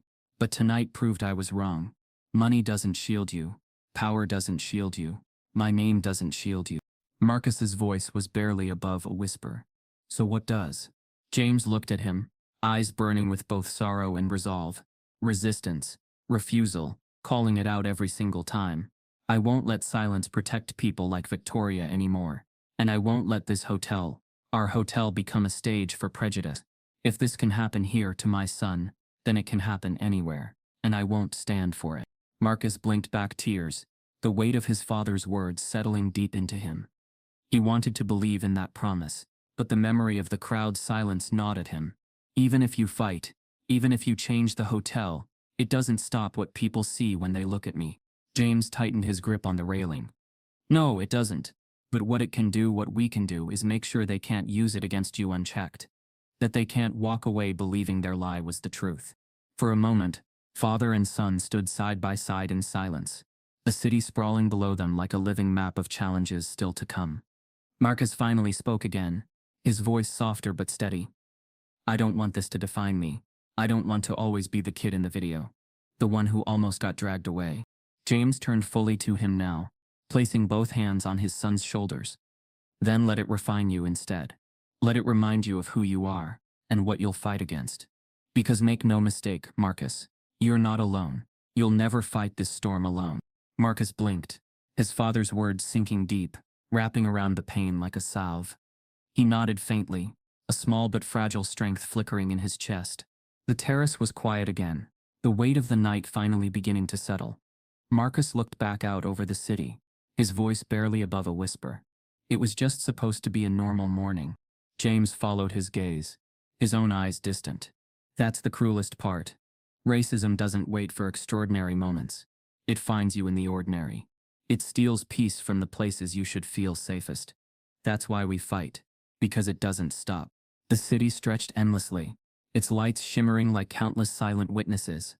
Marcus exhaled slowly, his grip on the railing tightening, his thoughts heavy with everything he had endured, and everything that still lay ahead. His voice carried quietly into the night, meant for his father but echoing far beyond the terrace.